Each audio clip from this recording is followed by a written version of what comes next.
Architects are artists who tell space how to behave. We are taught from day one to respect the ground. We spend our lives fighting stress and begging gravity to let our work stand. Dahlia and I instead spent the last decade figuring out how to insult all of that. Because for thousands of years, humanity had been unaware that they were only building on the surface of the universe. The mountain winds bit through my coat with the scent of electric fumes and pine trees. I stood at the edge of the concrete platform behind a blast-resistant glass shield. The clearing around us was a crater we had ripped out of the forest, made of dirt and gravel, hidden between the Alps. General Hansen's squad had butchered over... Sorry everyone for the echo, my bad. Dahlia stood beside me, her fingers tapping on her tablet. Hey Ziz, how's it going? She hadn't slept in almost 48 hours, and neither had I. We didn't need coffee. Adrenaline running through our veins made even the cold wind irrelevant. I couldn't take my eyes off our life's work, what we had sacrificed our 30s for. Swimming through the pre-dawn mist on the concrete foundation was our monument to insanity. 8 individual cubes, each measuring 40 feet across, made from high-density polymers, tungsten, and steel. 4 of them were stacked vertically into a tower. The remaining 4 extended outwards from the 3rd floor, branching in all 4 directions, like a cross. Or what it actually was, an unwrapped tesseract. The structure offended the natural landscape of the mountain. All around it was my wife Dahlia's contribution to my genius. The GFA, Gravitational Folder Array. A ring of 12 superconducting pillars, black towers connected by cables filled with liquid helium to prevent overheating. And all those armed soldiers surrounding the structure were completely unaware that their rifles would be useless against mathematics. They kept shifting their weights in the cold.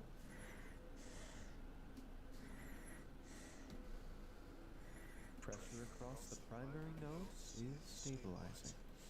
Generators are at maximum capacity. Dahlia said, with that melody in her voice, like every time the numbers finally made sense. She tucked a lock of her dark hair behind her ear. She went on. We need the structural integrity to hold, Johann. The GFA is going to peak at almost 400 G inside the ring. If it buckles under the pressure, we're going to create a localized micro-black hole instead of holding the building. My work is fine, Dahlia, I said. I made sure to over-engineer the load by a factor of 5. I couldn't help but grin as I traced the lines of the building against the rising sun. We're about to force the universe to accept our new reality. A Nobel Prize awaits you, and a Pritzker for me. I chuckled. They'll have to invent new categories of awards after this. The gravel behind us crunched under heavy boots approaching. General Hansen stepped into the light, flanked by 2 soldiers and their rifles. He wore a parka over his uniform, exhaling clouds with each breath. In the look on his bearded face, I could tell he considered joy to be a tactical disadvantage. I couldn't remember ever seeing him smile. Hey Crizzle, how's it going? Aren't you planning your award ceremonies too early, Dr. Johann? He said, with that thick German accent. We've been freezing here for weeks now. I'm looking at 8 very expensive plastic boxes. Tell me you're not going to actually crush them. Explain to me again what we're buying before I choose to freeze the money instead of my men. I turned, ready to fend off his skepticism. To think that Dahlia and I were the only people in the world who understood the punchline to the greatest joke ever told to science. Imagine you take a cardboard box and Hey, BS. in a hydraulic press, I said, gesturing at the structure. What happens? You flatten the box, the general said. Indeed, it doesn't disappear. All the material is still there, just folded into a lower dimension. It becomes a square, from a 3D object to a 2D. I understand how a trash compactor works, Doctor. But I don't like the thought of flattening 50 million euros of NATO funding. We're not crushing anything, I said, unable to keep that electric excitement out of my voice. I was shaking. We just compress a dimension. According to our calculations, the other 7 cubes will compress into the exact same coordinates as the first one without I don't get this NATO or the general. Like, motherfucker, you're there to follow orders. All right, if the test has been assembled, if all these pieces of shit have been put together, it's not your call. You know, like, fucking chill out. Like, this general sounds like a caricature rather than an actual general, like, and a professional. second. They will overlap quantum mechanically. It's topology, Dahlia intervened. Her voice was the perfect counter to mine, calm and precise. This hair is so time consuming. It's a localized gravity well, so intense it will bend spatial dimensions inwards. It will project the building into a higher dimensional space and leave only a 3D cross-section behind. Hansen took a sip from his thermos, shifting his gaze up to my beautiful building. So, like a pocket dimension? You're telling me you can fit an entire base inside a closet? Yes, kind of, I said, clapping once and pointing a finger at it. Imagine infinite space on a finite plot. Hey, Naraxu. Yo, let's go. Right now we're doing our drawing for Mayumi while I listen to this extra dimensional space. But because it's a creepypasta, I'm sure it'll end very well for everyone. Because the interior doesn't exist outside it. Do it then, Doc. How you doing tonight? How's it going over there? Wherever you are. Dahlia and I exchanged looks. A decade had passed. A decade of failed grants and scientific mockery. This hair is just crazy All conveyed between us. involved trying to She nodded and tapped the sequence on her tablet. make it style. Our hands joined together on a safety switch. It is. It really is. I love creepypastas. So many of them are just trash, but as background noise, they're great. Like, got 7 hours to freedom. Nice. What do you do? It screamed like a giant beast. Its engines rumbled as massive amounts of power were released into the pillars. More than what could power an entire city. The air pressure dropped quickly and made our ears ring. A frequency followed that hit my chest. You can tell this is fiction because it implies that Germany has spare power.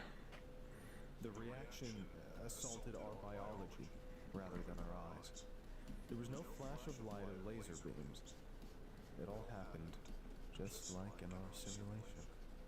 The space between the pillars boiled, and the air turned into a violent but warm storm that melted the snow around them. I couldn't take my eyes off the building.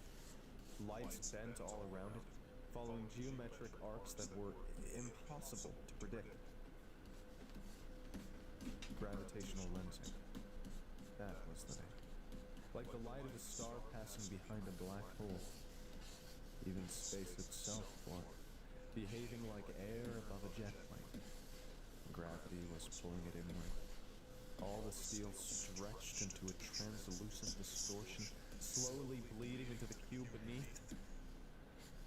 I tasted blood in my mouth, but I ignored it. Oh, nice. Nurse, cardiac and ER. Completely Based. mesmerized, I watched the I bet that must sky keep you hopping. fold onto itself. The four cubes flanking Busy each night other or people staying collapsed safe? inwards through the center, drawn by the crushing gravity. The architecture was literally recalculating itself, folding angles that our brain could never process. And behind the building, the sky appeared to fracture into thousands of shapes, turning the visual into an ever-shifting mosaic of static. Geometry was melting, liquefying, This guy sliding through the recreated Doom. He opened a portal. stared at the matter collapsing I'm sure it'll end towards the well. central point, but at the same time remaining in the same place. The absurdity of the view made my stomach turn. I gagged, but forced my eyes to stay open.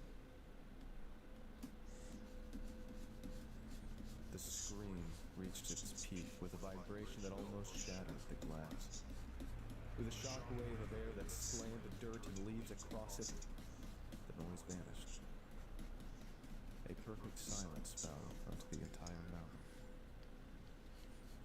When the ringing in my ears faded, I wiped the cold sweat from my forehead, and just then I noticed my nose was bleeding. Dahlia also had a thin line of blood on her lips, and so did Hansen and his soldier. Whenever I hear Hansen, I always think of Kurt Hansen from Cyberpunk 2077. I raised my gaze and looked past Crazy. the cracked glass. The mist had disappeared. Nice. Yeah, I'm here in America as well. I guess it's good that people are staying safe. Hope the people in the ICU are doing okay, though. My towering cross of 8 cubes was gone. This Minecraft server was deleted. In the ring of black pillars sat a single cube. Just the ground floor. Hansen stepped forward with a face of shock that spoke for itself. What happened? He yelled. Where's the rest of it? Did it disintegrate? This You fuck. told me you were going to compress it, Doctor. Did you just destroy years of work? This guy's a retard. Like, I ignored him and stared. it's like you're a general in charge of a fucking this experiment to compress mass, and then you shocked Pikachu when mass compresses. Like, what do you think was gonna happen? Like, did he not read his briefings on the project? Her fingers tapped across the tablet. I tell you, this creepypasta is not exactly realistic. One hadn't changed at all. My god. It's still supporting the same weight as before. The spatial overlapping is holding. The W-axis compression is at 100%. I thought the W-axis was time, not She smiled at me. technic. So did I. The hypervolume folded successfully. It worked, Oof. I said, trying to catch my breath. It's all inside.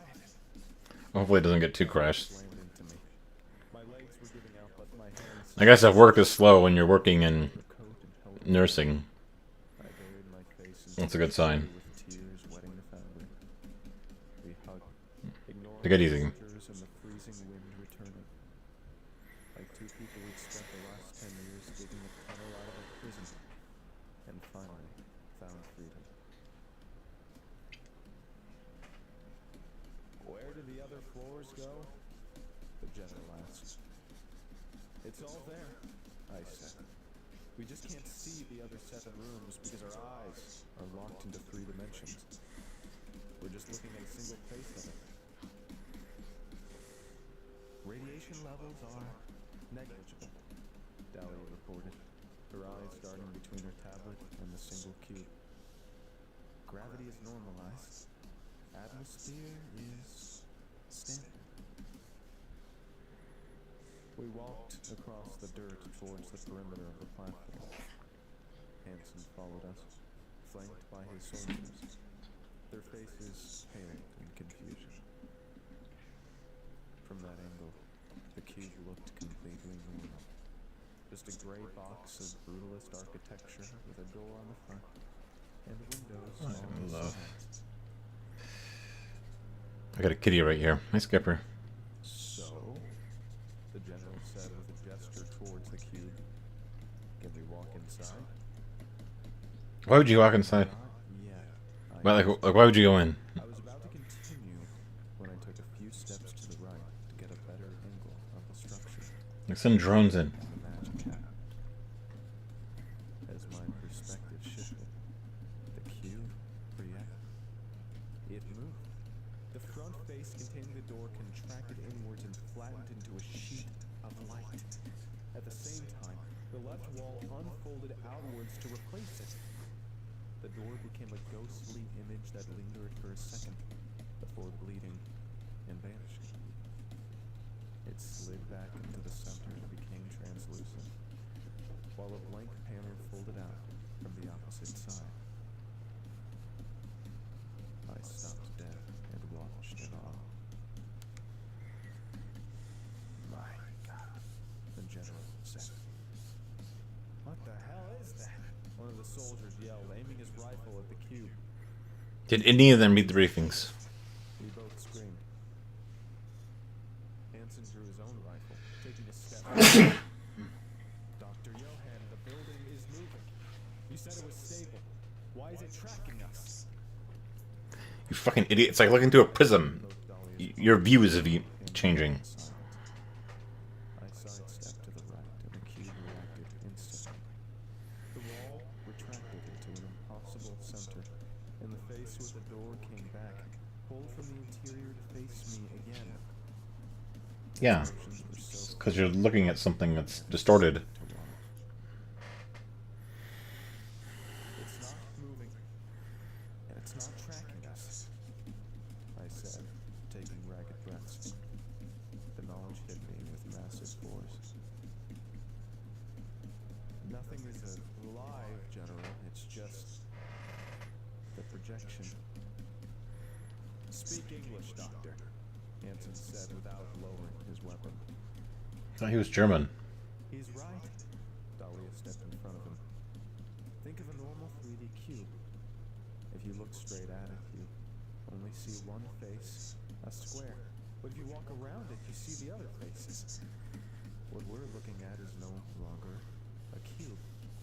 This is a tesseract, a 4D hypercube. It possesses 8 cubical faces, but because it's now existing in a 3D space, it has to rotate its hypervolume to maintain continuity in our field of vision. It's not moving. Our movements are forcing its projection to recalculate. We can only perceive one cross-section at a time. Send the drone in, Hansen ordered. Nobody is There you go. inside a building that can't decide what shape it is. Fine, The idiot. soldier carried a large drone. He set it on the concrete and stepped back. Let's get The front door of the cube could be opened via remote control. Thalia tapped on her tablet and, with an echoing screech, the door swung open. Inside, the lights were on. The interior looked just like before. Sterile walls and a table bolted to the floor. In the corner, the staircase leading to the second floor. The drone rolled on the concrete and crossed the threshold of the cube. We all gathered around the monitor of the soldier handling it. The camera feed showed a perfectly normal view. The lighting was fine. The table showed no visible changes. Upstairs, I said, as we all stared in silence. Make it proceed upstairs. The soldier nodded. The drone rolled towards the staircase and raised its mechanical legs to begin a slow climb. None of us dared make a sound. We stopped breathing as the images appeared on the monitor. The drone reached the top of the stairs and rolled onto the second floor. I don't understand, Hansen said. He pointed a finger at the screen. The drone is going out, but there's no second floor there. Where is it going? Because It's clipping through, obviously. Like, this general's an idiot. is maintained. The second floor exists within the folded dimension. Dahlia replied.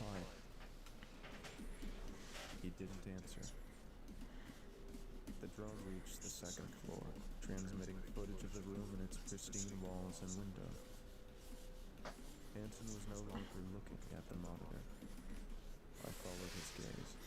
So did Dahlia. Her face pale. Hovering over the cube, directly above the center, was the drone. Instead of flying, it stood there, existing in a space that our eyes couldn't understand. Its shape stretched and twisted to infinity like a graphic glitch. It folded open, showing the internal wiring and circuits, all the gears and treads, the camera lens, everything occupying the same visual plane. We were looking at an autopsy of a robot floating above the cube. But the monitor still showed the images from the inside without issues. As it moved, the metal skeleton kept distorting to long spikes and snapping back into a cluster made of all its components. Inside the building, it was still navigating the second floor intact. It's moving through the W axis, I whispered. It's not broken, we're just seeing the light escaping the folding. That's its cross-section passing through our dimension. That's fascinating. That is pretty cool. The view was horrifying, but it was also the most beautiful thing I'd ever seen. We'd done it. General, prepare the suits, I said. We're going in. That's really stupid. And that's why this is gonna be a horror. The last 10 years went into designing those, just for this moment. Thick shells over a flexible membrane, with an exterior of layered polymer that caught the sunlight. The helmet sealed at the neck with a pressurized collar. The 4 security locks clicked, one at a time.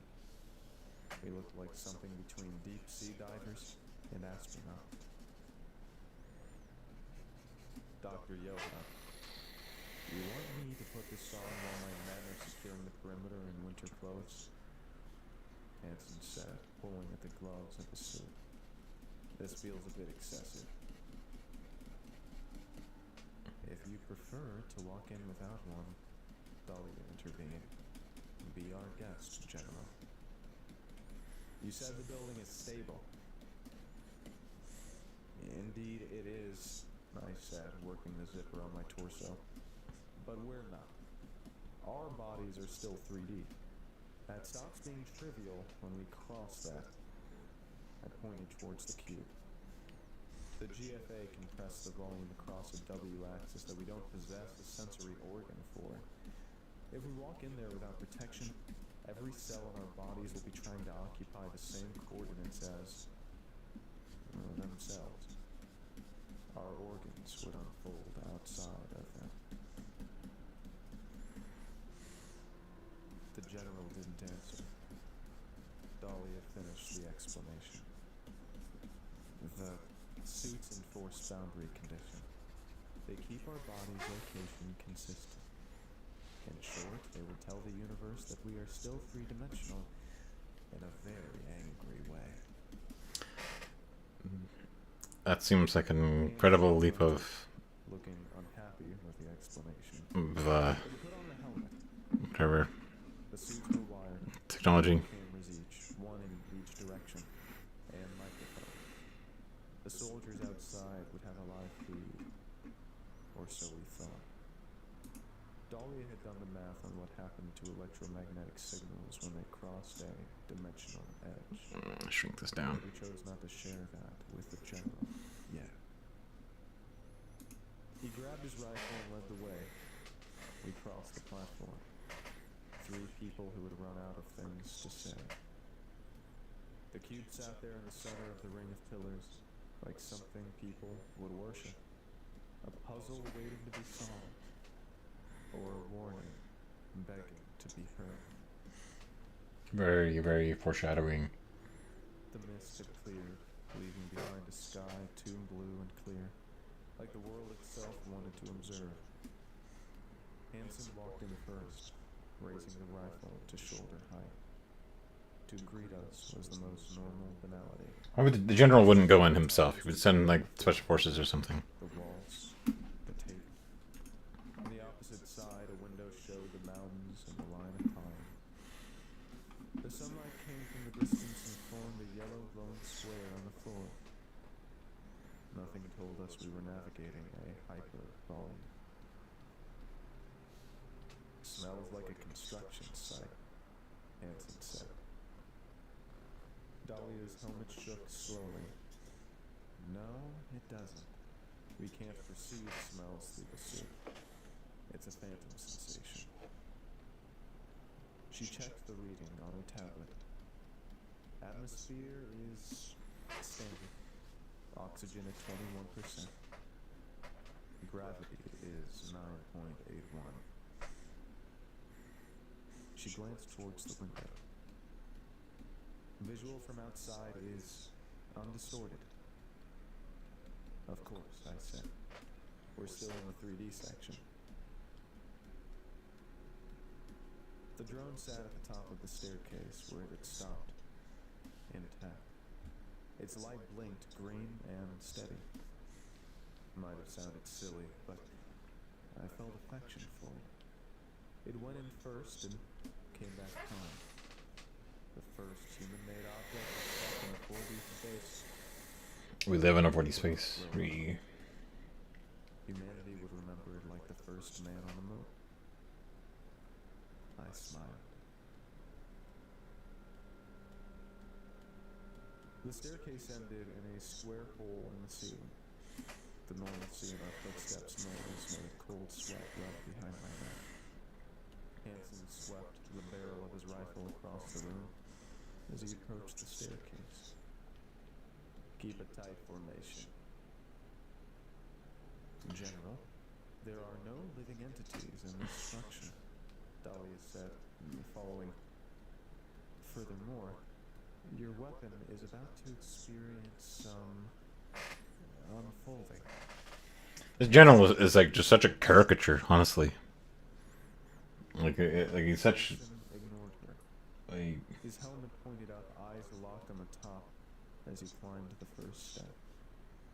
We followed close behind, boots echoing the narrow. he feels like just a caricature. Each step felt too ordinary, and for that reason, my teeth couldn't stop chattering. We moved at a snail's pace. It took a lifetime to reach the top. When we stepped onto the second floor, none of us moved or said anything. Hanson stood with both hands at his sides and his rifle down. I watched him trying to understand that there was indeed a second floor, that it existed, had walls in the floor and lights and windows, and that his rifle was no longer a rifle. It had unfolded, just as Dahlia and I predicted, just like our bodies would have done without the suits. In the same way a book opens, but on its own. The barrel extended, flattened, and at the same time curved into itself. The body peeled along an axis that our brains couldn't comprehend. Everything spread outwards to an arrangement of components that were still connected, but pointed everywhere and nowhere, like a schematic. Hanson dropped it and stepped back. It became a smear of its own components and settled into a tangle of metal and plastic. The thud bounced off interconnecting walls. Hanson yelled, "What the hell is that? You said it would break." "We said it would unfold," Dahlia clarified. This general is just like such an idiotic caricature. It should do that. Oh, there's every reason for it to do that, I said. The conversation died when we raised our gazes. The room had done the same thing the rifle did, but in a larger way. Facing me was the north wall, or what I thought was the north wall. It occupied the same space in which the floor should have been, and both surfaces were visible. Below us, no, not glow through us. The first floor was visible without a gap, but through what I called an overlap. The window was on the east wall, but also on the south wall. It showed the outside, a band of compressed images along the edge of my vision. Trees and concrete stretched and compressed like crumpled balls of paper. The nausea came back stronger when I looked around. I was about to throw up. The walls were transparent. I was viewing the first floor from an angle that shouldn't exist. Our little hero, the drone, sat there, all its internal body stretched into a glitch, its anatomy looping endlessly. If we had walked in without these suits, Hansen muttered. Instantaneous death, Dahlia answered. Our topology would have attempted to Bust of suits. fit the 4D space, I added. All our organs and skin and bones and veins, they would. That's enough, Dr. Johann. I got it. Hansen walked towards the window with careful steps over a floor that intersected with the world below. He tried to communicate with his soldiers, but was met only with static noise.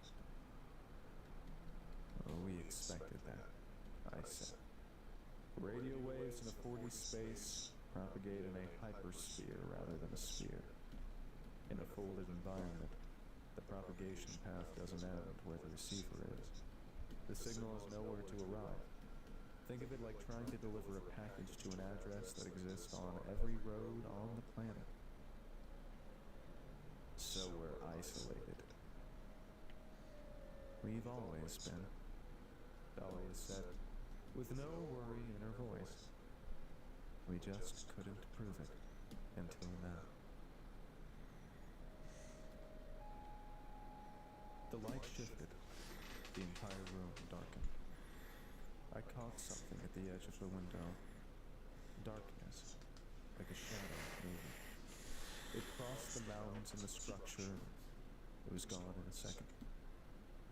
Could it have been a cloud? It made sense. The sunlight traveled inside the building, after all. Did you see that? Hansen asked. Gravitational glitch, probably, I answered. That's a cope. I would be booking it the fuck out of there. Facts are to be expected. We climbed to the third floor. It required concentration. The distortion made the distance between the steps impossible to understand. When we reached the top, my obsession peaked. The only way to describe the floor was a theorem. As we came up suddenly, there were 5 rooms, and none of them had a door, even a wall between them and us. The corridor, walls, bathroom, the bedrooms, and the studio we built around the middle room, all were accessible at the same time. Their interiors folded open. The porcelain of the bathtub intersected with the mattress of the bedroom. Studio desks floated inside closets. This is unreal, Hansen commented, spinning once. It's real, Dahlia whispered, and spectacular. To a 3-dimensional observer watching from outside, we must be teleporting, I said. If we walk to the studio, we'd just appear there. Dahlia crouched beside the bathroom wall, which was also every other room's wall and also the floor. I watched as her hand reached into the bedroom, moving through nothing, where the walls unfolded. She lifted a pen from the desk, and it came back to her hand, unfolding itself like everything else. Did you just grab that through the wall? Hansen said. Object retrieval across boundaries with no physical transit, she said, holding the twisting thing up. Actually, there is no wall, I said. The 5 rooms share 3D space, so their surface distributed into the available geometry. Imagine a house drawn on paper, all flat. A 2D person living inside, the drawing must move through its doors because the walls are impassable. But for you, looking down at the page, everything can be reached without touching a single door. The walls can't stop you because you are approaching from an axis that doesn't exist for the second person.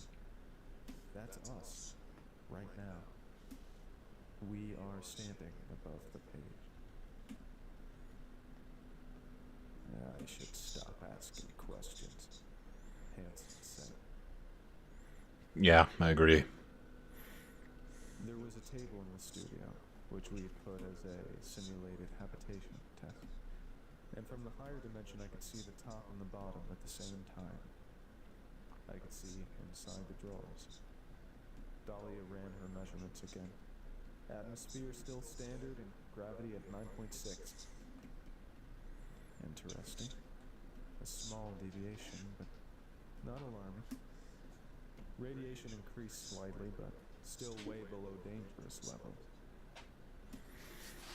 As the general inspected the floor, attempting to pick up objects through walls, we collected data, talking and comparing numbers.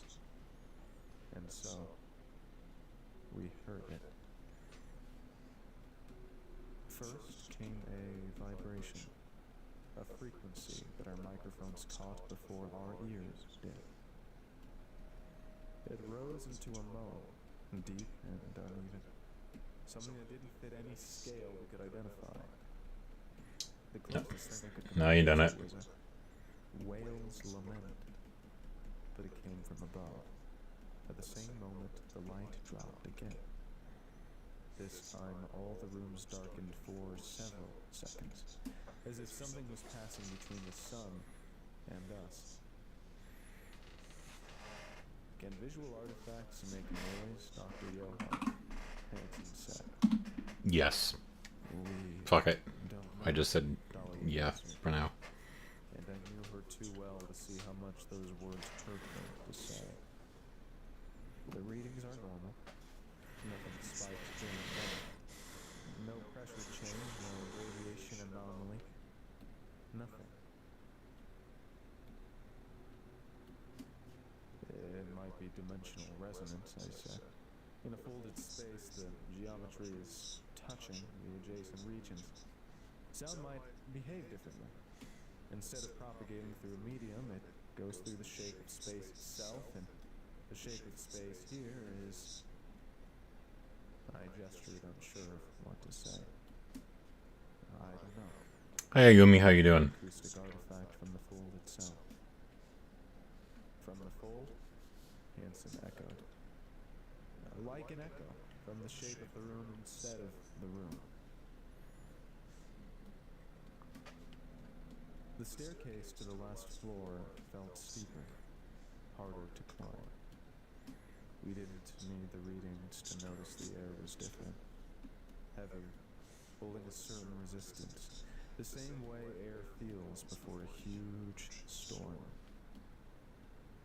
When the pressure drops and the body knows before the eyes see it. Our suits register the change.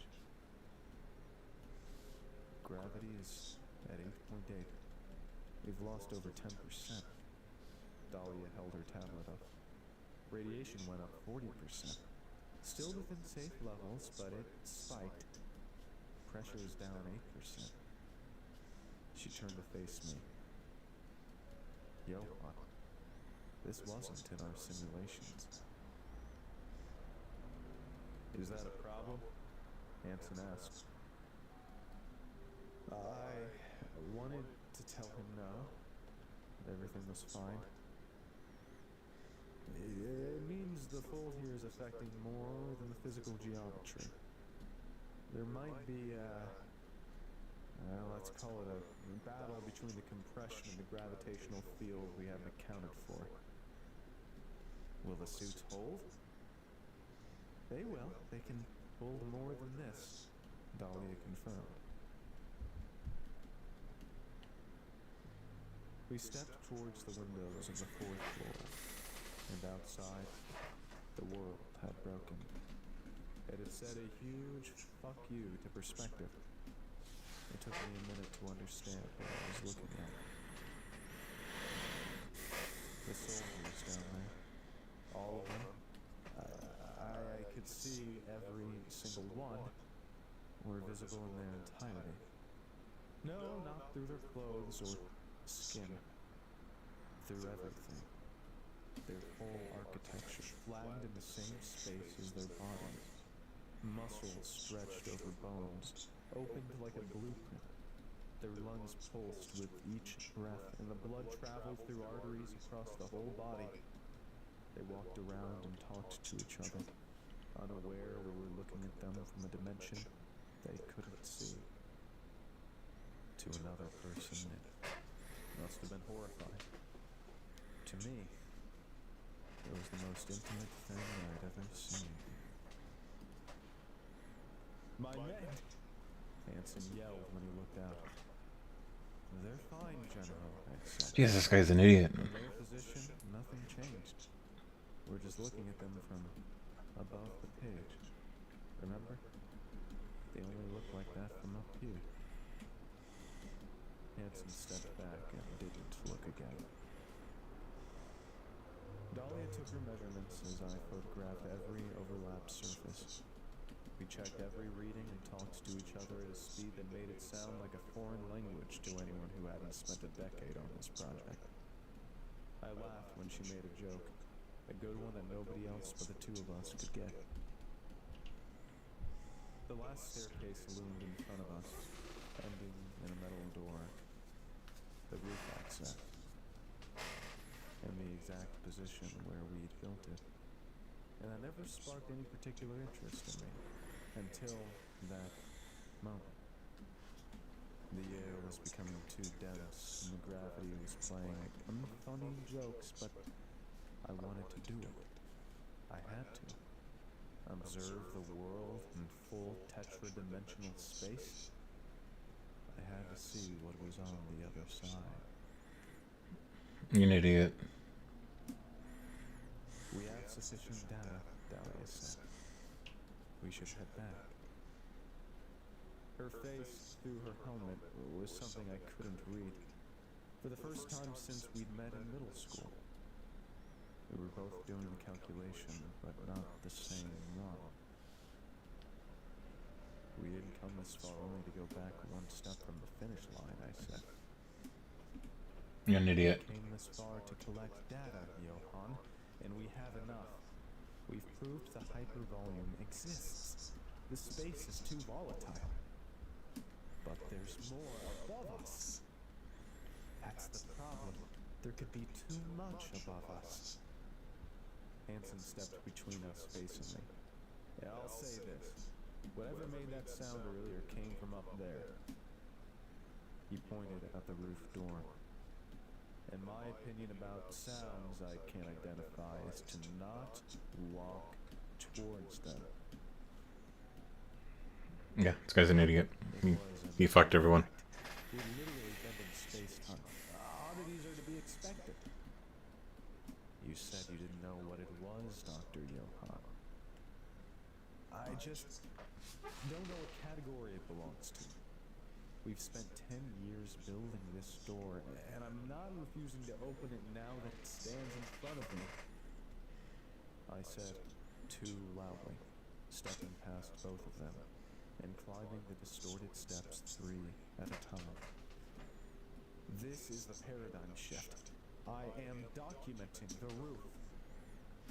They rushed, trying to stop me, but I grabbed the handle and pushed the door open. I stepped out, and the sky stepped in. Literally. I stood on the roof of a hypercube, right at the top of the dimensional boundary. The sky had become an intersection of all possible sky, with every point visible as a volume instead of a surface, coming from all directions at once. Its layers curved and looped around each other, through cloud formations existing in their full 3D shape instead of a flat ceiling. The atmosphere became an ocean of fractals with impossible geometry and colors that I'd never seen. And I could see time, echoes of snow falling upwards, crossing the light of billions of different galaxies overlapping into a singularity. This is beautiful. Dahlia gasped behind me, mesmerized. Hansen said nothing. We all looked up in awe. We spread across the roof and walked around. The data kept coming in faster than we could process it. Electromagnetic fields, pressure, gravitational waves, an atmosphere at an altitude we were and were not.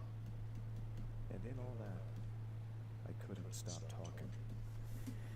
I must have said the words Nobel Prize 10 times. We were going to rewrite all the basic principles of physics. No, of all science. We stood where nobody had ever stood before in the history of the universe, in the hypervolume of a folded dimension, and we looked at it from above the page. Really likes that phrase. The building vibrated before our suits registered it, and the light changed again. This time we could see it clearly. The entire sky darkened from every direction at once, and we all knew this wasn't how darkness worked. This wasn't how anything worked. The sound came again, longer and louder. It came from inside the vibration, from above. We looked up just as it arrived. I had no idea what I was looking at. My brain tried its best to find logic in it, but the numbers were all wrong. The world was wrong. A surface, or better, a membrane, except it was neither. As we watched, it shifted. One moment there was a sheet of glistening material that moved with the typical irregularity of a living being. The next moment, it folded out into a shape my eyes couldn't process. Not just because of its instability. That valley of pulsing red mountains slid with calcified columns like the supports of the cathedral made of flesh and bone. It materialized out of nothing, spanning miles and miles, and faded into waterfalls of black fluid. The tissue sliced into the three-dimensional space, constantly warping and folding. Well, when did it? The gravitational readings did something we never expected. It dropped faster and faster. 3, 2, 1. Then it reached 0. What happened next was wrong. It went against every law of physics. It dropped below 0. That minus sign before the number mocked our pathetic human brains. It had to be wrong. The device had to be broken. Negative gravity? What nonsense was that? Our feet left the roof. I had no time to be surprised, but enough to anchor myself on the roof door. The gravitational pull was no longer downward.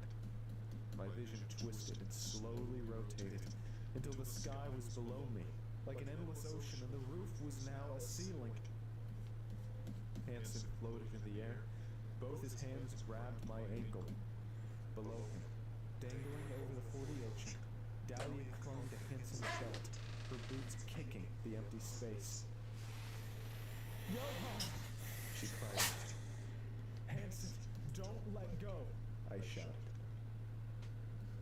As the pull intensified, the most horrifying hypothesis came to my mind. Whatever that thing passing through the three-dimensional space was, it must have been so massive that it possessed its own gravitational field. That's when I realized what we saw was only the 3D projection projection of something much, much larger. Just like a cube appeared as a square on a 2D surface, showing a fraction of its real size. How massive was that thing? I had no idea. He's about to find out. The shape in the sky below us kept changing and moving. The darkness had become absolute, like floating in open space. It covered everything. Pull, Hanson said. I am pulling. But neither of us moved, because there was nothing to move towards. The door was the only fixed point remaining. The entire building was shaking. The thing below us was still there, moving, passing, arriving and departing in every direction at once. Hanson's hand slipped from my ankle, and I managed to twist and grab him with one hand just in time. But the grip was weak. The suits are failing, Dahlia shouted. The exoskeletons groaned and bent under the immense gravity. I'm slipping, Hanson said. I clenched my jaw so hard, tasting blood. The pull of that thing was astronomical, but this was no attack. Whatever it was, it didn't even acknowledge us. We were just ants, caught in the gravitational destruction of a passing god. 3 fingers, then 2. Hanson's hand slipped. I watched as they fell. The edges of their suits first flickered in the same way the drone had done from outside. Their bodies appeared to me in cross-section, and then in a section I had no name for. They stretched along the W-axis. Dahlia! I screamed. They fell into the sky, plummeting towards the endless expanse of red and white. The 3D barriers of their bodies ceased to exist. They elongated into a loop of infinite ribbons made of cross-sections of their internal structures. Their limbs stretched for hundreds of feet down the void, like falling into a black hole. Among the unfolding structures, flattening and adding more colors to the sky, I saw their eyes, massive and distorted, staring up at me, and filled with such an agony that it broke my very soul. Their screams came through the columns. You killed them. You had to go open the fucking door. They turned into a loud, electric static.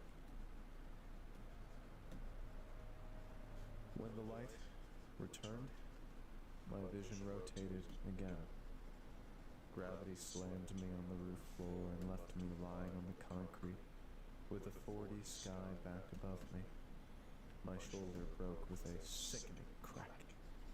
I screamed, not from pain. I screamed until my throat burned and I choked. I dragged myself towards the stairs and rolled down. I stumbled blindly through the lower floor, crying. On the second floor, Hanson's rifle was still on the floor, unfolded. The drone continued its snapping. On the first floor, the world returned 3-dimensional. A soldier caught me when I stepped outside. I burst through the front door and ripped the helmet off my head. Then I vomited bile and blood onto the concrete. I woke up to a hospital ceiling. Hey Sats, how's it going? Radiation, they told me. I'd been exposed to massive amounts that the suit failed to protect me from. They'd never stopped questioning me about what happened, but I hadn't managed to speak a single word. The doctors looked afraid of telling me the truth. Weeks, or a few days most likely. That's how long I have left. I'm in a bed with a window that faces the city and the sky above it. An ordinary sky. A blue 3-dimensional surface. hands are cold. 10 years we spent building a door to somewhere nobody could have ever reached. We proved it was there, that we could go in and come back, and that at least I could. Once. And then pay the price beyond the grave. Melodramatic. I know Dahlia's not dead. I want to clarify that her suit didn't break last time I saw her. In higher dimensions, time is just another direction one can move. She must be stretching across eternity in a moment of biological unfolding that never ends. But she's up there, and I'm going to meet her soon. Who knows? Maybe all of us are going to very soon. Because just a moment ago, a sound echoed through the glass, coming from the sky. Deep and steady, like a whale's lament. Just when the light shifted and the room darkened for a second. And then it shut when something passes between you and the light.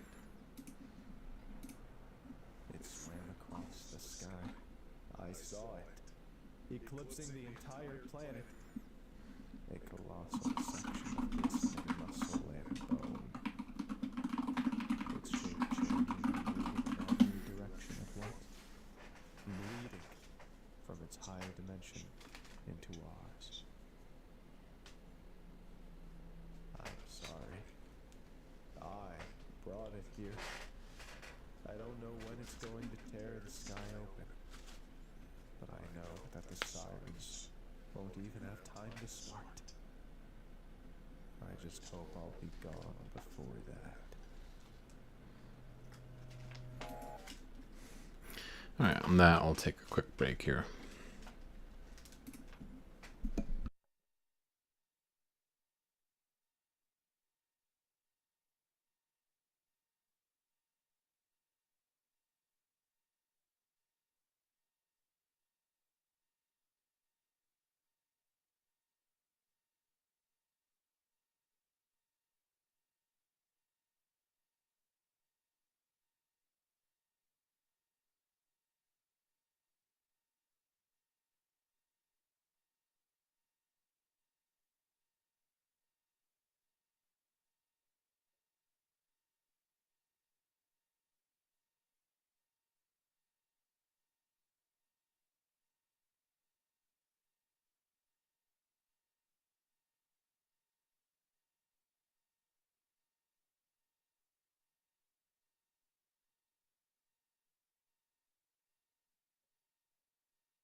Okay, gang.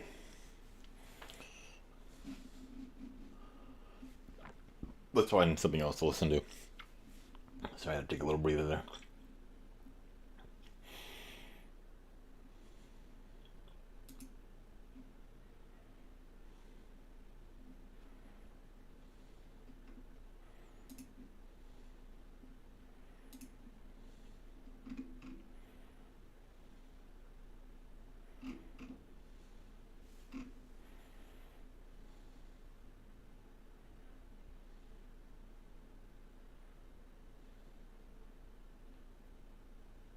Hey, Lily, how you doing?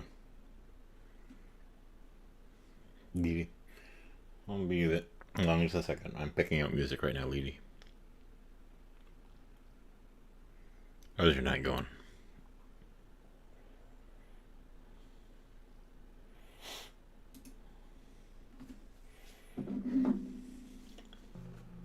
My dad sent me a strange message by dark light.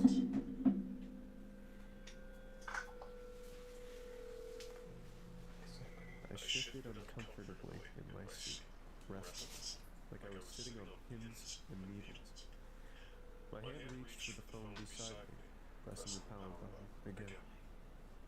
No new messages from my dad. The screen showed only the same 3 words he'd sent me 2 hours ago.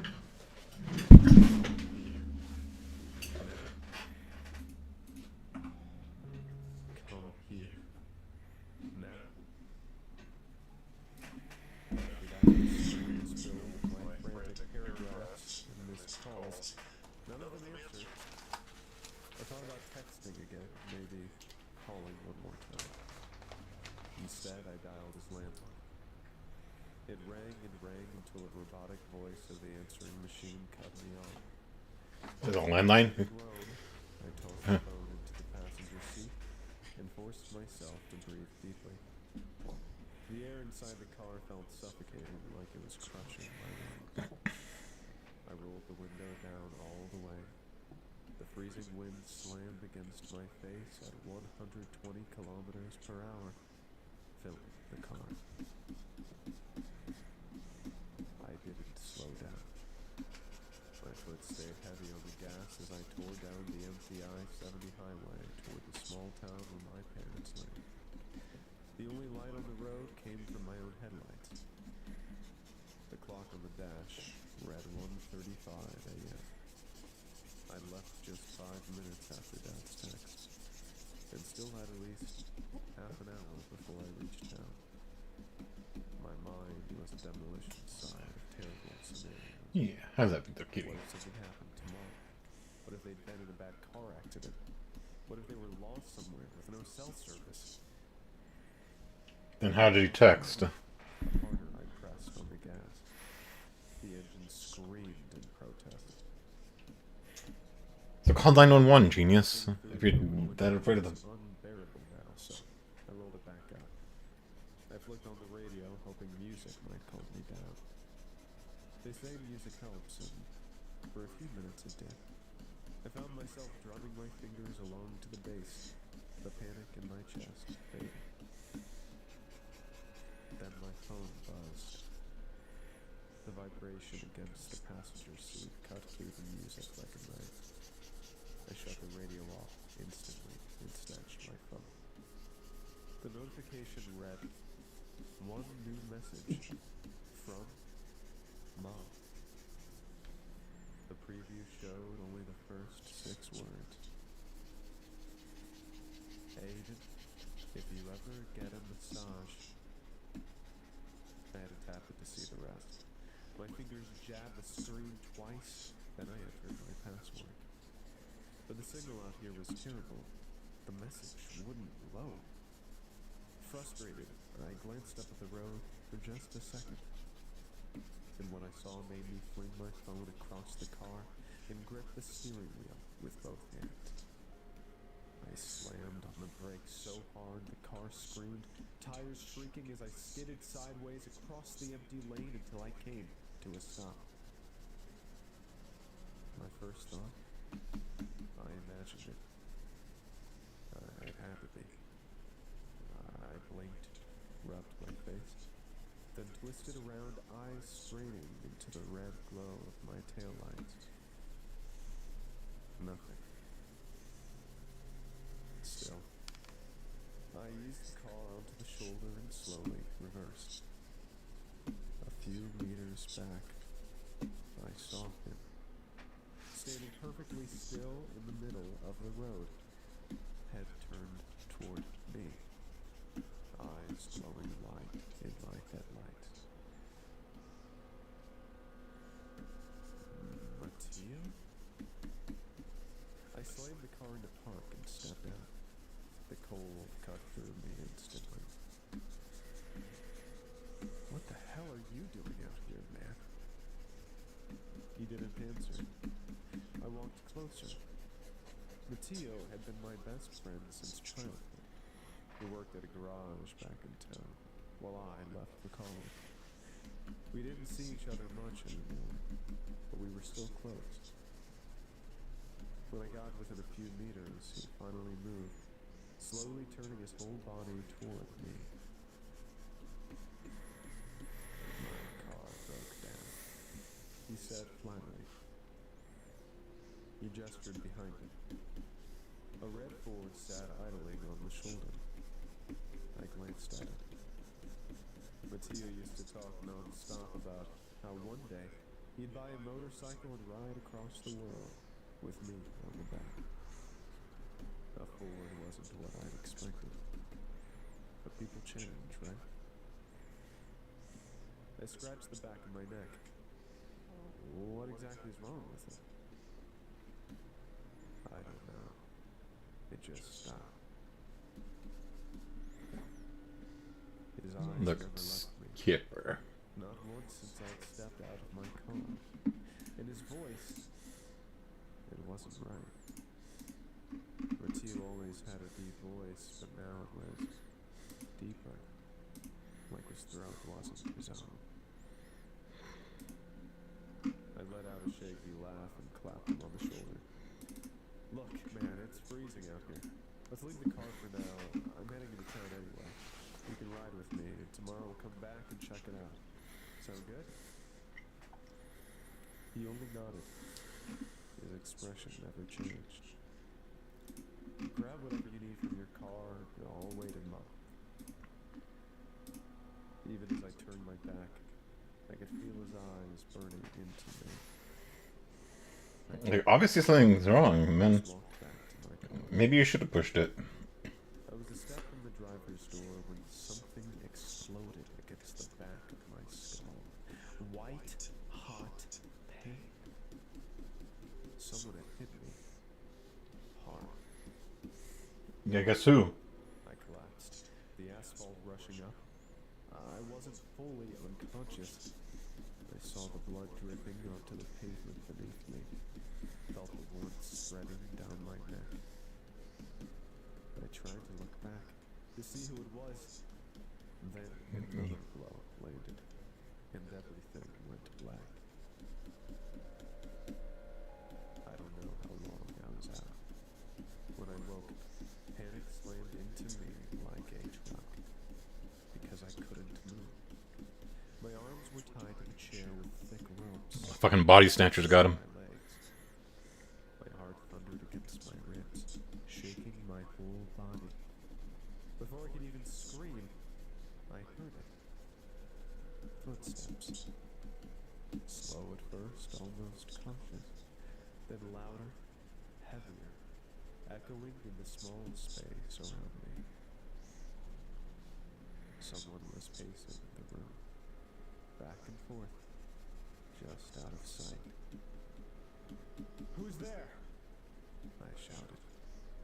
No answer, just footsteps. What do you want from me? Silence. Then, movement in the corner of my eye. The shadow shifted. Shoulders, a familiar build. Matteo? He didn't look at me, just kept moving methodically, like I wasn't even in the room. And he turned, and In his hand was a syringe, the needle glinting under the dim light. He walked toward me in measured steps.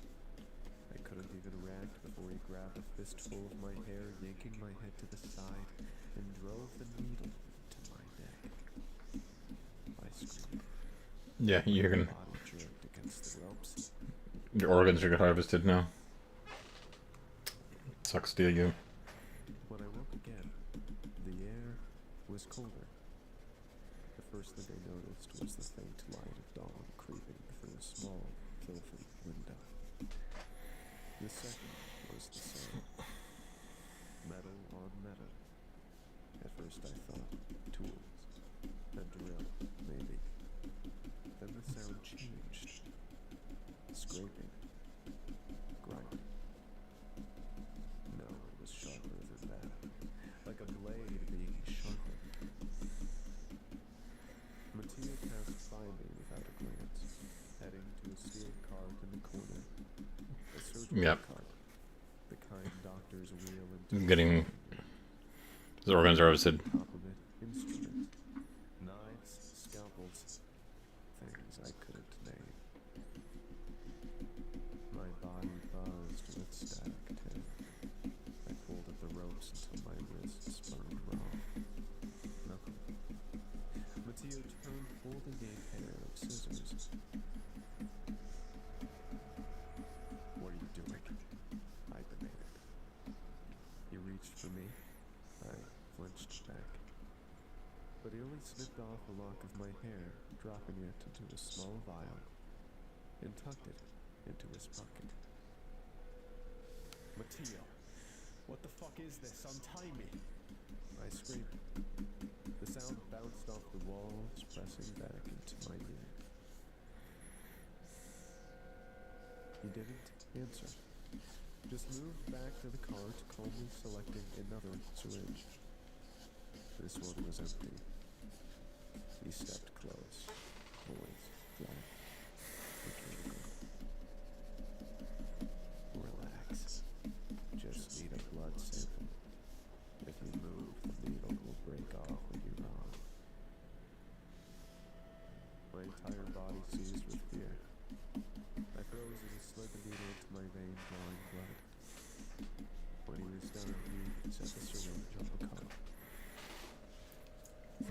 Why are you doing this?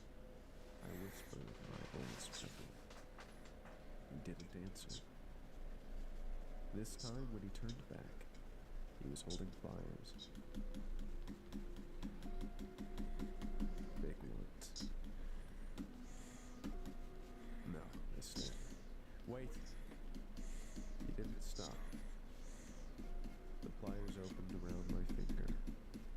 I thrashed. I screamed. My vision went black around the edges. The pressure clamped down. The pain ripped through me like lightning. My scream echoed, broke, dissolved into sounds. And then, I swear to God, I saw him bend down, pick something up from the floor. My finger. He held it in his hand. And then I passed out.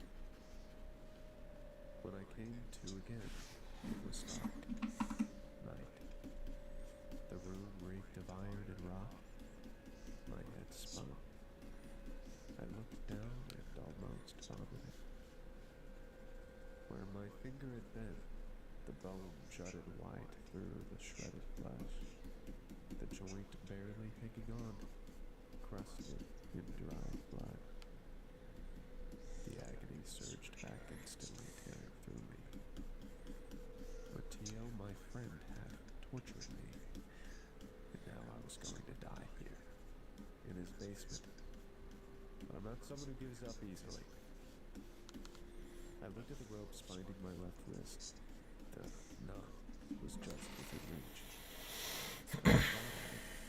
My trembling fingers working furiously, tearing skin, nails bending backwards.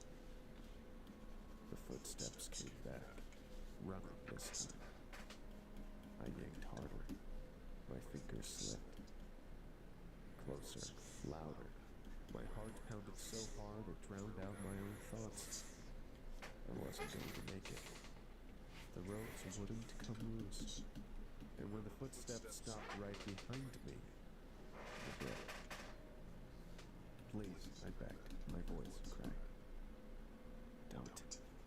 Don't do this. He looked me up and down, sweat beaded on his forehead. And when his eyes lay Hi, Evia. How you doing? I saw his pupils dilate.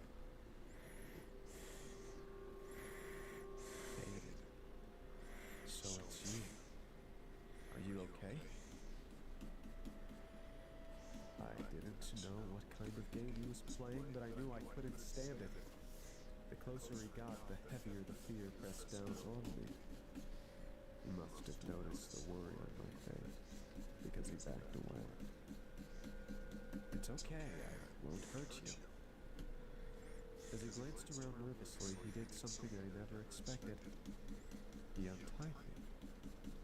While freeing my right hand, he muttered under his breath, "Did that bastard do the same thing to you?" I didn't say a word. When he loosened the last knot, I shoved him away with my body and rose from the chair. "Stay back!"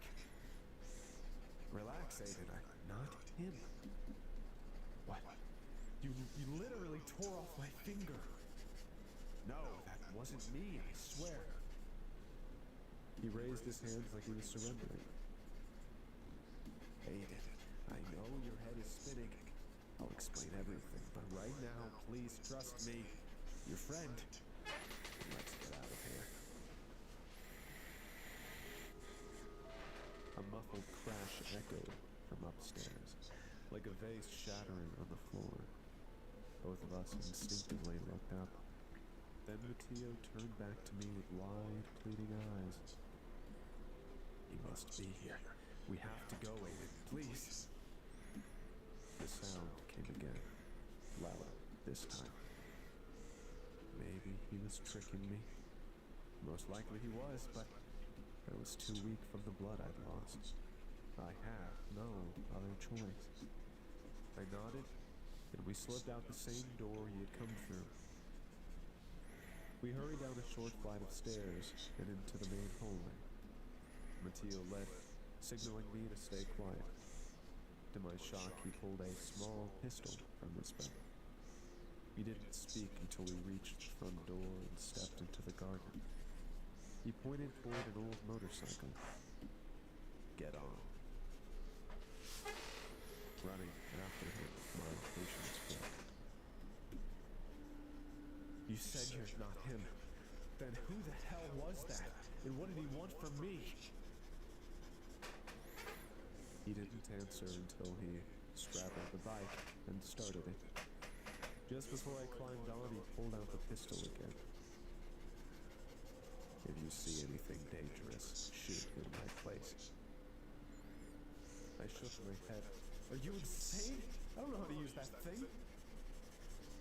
"It's simple. Take the safety off and pull the trigger. That's all." He shoved it into my hand. I tucked the gun into my waistband and grabbed hold of him as the engine roared. "There are things happening here you wouldn't believe even if I told you," he said, his voice muffled through the helmet. "What do you mean?" I shouted. "The townspeople. They're changing." "What?" "It started no more than a month ago. Do you remember Albert? The kid who worked at the gas station?" Albert. The same guy we used to steal beers from when we were younger. He hated us for it. But over the years, things settled down between us. I don't know if he was the first, but he was the first one I noticed. His behavior changed. He used to talk, laugh, hang out. And suddenly, nothing. He stopped speaking altogether. Even when I paid, even when I asked questions, nothing. just watched. His eyes bulged, like I thought maybe he was depressed, until a farmer found his corpse a few days later. Around 4 p.m., he said, and I swear to you, Aiden, I saw Albert at the gas station at that exact time, staring at me with those dead eyes.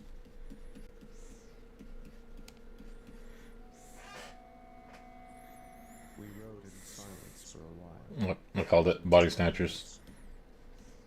So, the one you saw wasn't Albert.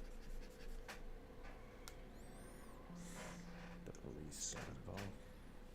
The body had no signs of struggle, just a missing pinky finger. A chill ran through me. I felt the phantom pain in my own severed finger. Then it spread. More and more people started acting strange. Whenever I walked down the street, they'd stare with those empty eyes. When I told my parents, they brushed it off as me being dramatic. They'd already forgotten about Albert. They told me to let it go. How could I ignore it, Agent? Everyone was walking around like their souls had been ripped out. And when my parents dismissed it, I started to suspect they were the same.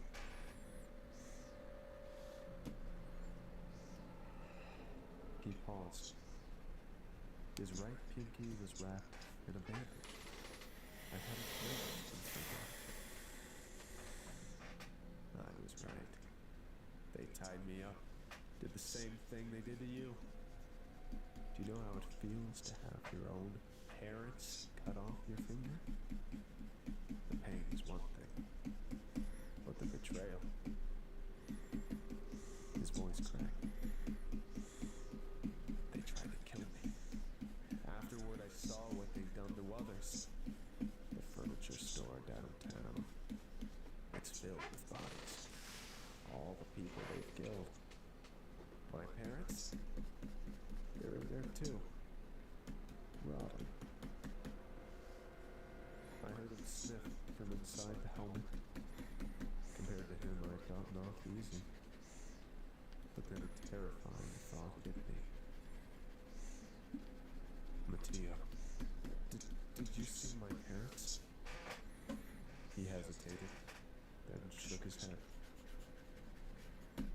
No, I don't think so. Relief washed over me. Where are we going now? To Kansas City. I'm going to expose these bastards. Before I could reply, I noticed something. Over the roar of Mattia's bike, there was another engine. I looked behind us. At first, the road was empty. Then I saw it. A Ford. No headlights. Red. I knew exactly whose it was. Mattia! I screamed. The car swerved, nearly clipping us. Mattia veered sharply. The Ford pulled ahead and cut across our path. He gunned the throttle, but the car tailed us close. My palms were sweating and I started to slip from the seat. What do we do? I shouted. Before Mattia could answer, a gunshot cracked the air. The bullet missed me by inches. Mattia swerved again, but a tire blew out. The bike tipped. Hi, Rissa. How you doing? I hit the ground hard, my head slamming against the concrete ditch. My vision went blank for seconds. When I came to, I saw Mattia lying motionless on the road. His helmet shifted slightly. He was alive. A shadow approached him. My stomach dropped. It was Mattia. The other Mattia. fake raised his gun and fired. My friend screamed as blood sprayed from his hand. The imposter walked calmly toward him, ripped off his helmet, and revealed Matteo's real, terrified face. Then he shot him in the head. I ducked into the ditch, shaking. The fake Matteo was searching for me. He would find me soon. I looked at the fallen motorcycle beside me. At my waist, cold metal pressed against my skin. The pistol Matteo had given me. His words echoed in my head. Take the safety off and shoot. I waited until his footsteps grew close. Then, in one motion, I stood and fired twice. One bullet hit his chest, the other his face. He dropped instantly. I didn't wait. I bolted for the floor. The keys weren't in the ignition. I scrambled, searching, until I found them between the seats. As I turned them, the headlights flicked on. And there he was, Matteo again, standing in front of the car, staring at me. This time, his face and chest were caved in where the bullets had hit, but no blood poured out. It was like I'd shot a plastic doll. He raised his gun. Glass shattered as bullets tore through the windshield. I shielded my head, shards slicing my skin. He yanked the door open and dragged me out. His fist pounded my face like steel hammers until I thought my skull would crack. Then he pointed the gun at me. This was it. But the gun clicked empty. Before he realized, I kicked him hard, sending him crashing onto the hood. I dove into the car, slammed it in reverse, and ran him over. Then I shifted forward and hit him again. Again. His body crumpled like gelatin, oozing across the road. But it wasn't human. Not anymore. I sped away, straight to the nearest hospital. I didn't stop. I didn't even think about Matteo. I was too terrified, because deep down, I didn't believe he was dead. At the hospital, I stumbled inside, barely conscious, covered in blood and glass. I told the nurse to send help to I-70, where my friend was lying. Then I collapsed onto a stretcher. Miraculously, the doctors said I had only a fractured arm and cuts and bruises. They released me after 2 days. The police questioned me about everything. I told them all of it. Matteo, the doppelganger, my finger. They told me Matteo's body had been found, but only one. No trace of the other. When I asked what would happen if it came back for me, they brushed it off. They said the dashcam footage from the Ford was evidence enough. They believed me, or at least pretended to. Outside the hospital, an officer handed me my phone, said it had been recovered from the car. As I scrolled, debating who to call, a gray minivan honked in front of me. I froze. It was my father's van. I climbed in without thinking. My parents sat inside, staring at me.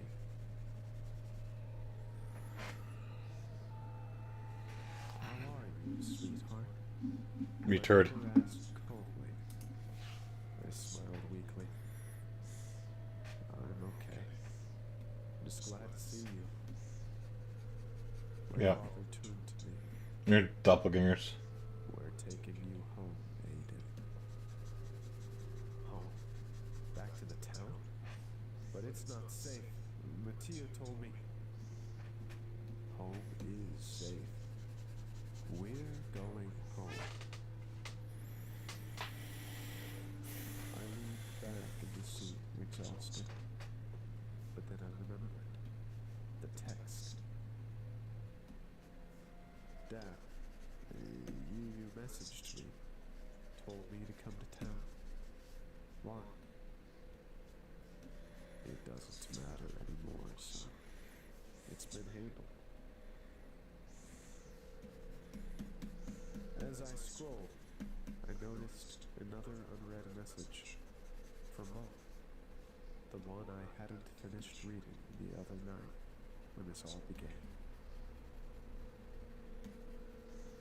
Aiden, if you ever get a message from your father or me telling you to come to town, don't do it. We already left Kansas. Strange things have been happening there. Call me as soon as you get this. And whatever you do, don't go to the town. Don't answer if they call. I know you're confused, but just know this. They are not us.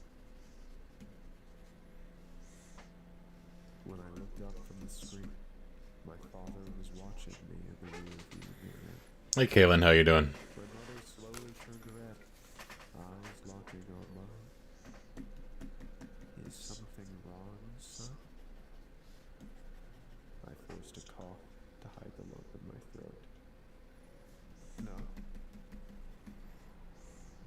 Now I'm here, in my old bedroom. The door is locked, but I can hear footsteps on the stairs. They're coming. I think my end will be the same as Mattio's. If someone finds this, if you're reading it near my body, heed my warning. Don't trust the people in that town.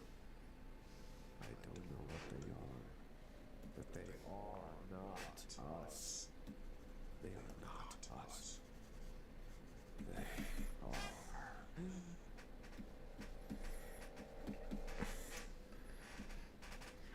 It has the fucking survival instincts of like a fucking broom handle. Many such cases. Because there wouldn't be a horror story without it, but still, it's like, you're fucking dumb, bro.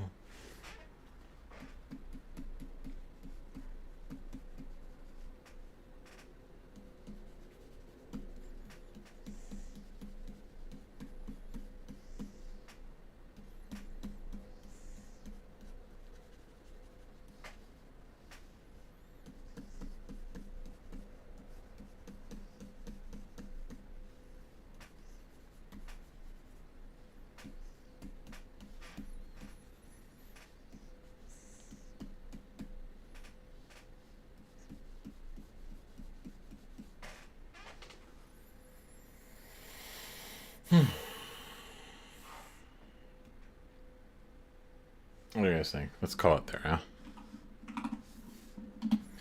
Thanks for dropping in, everyone.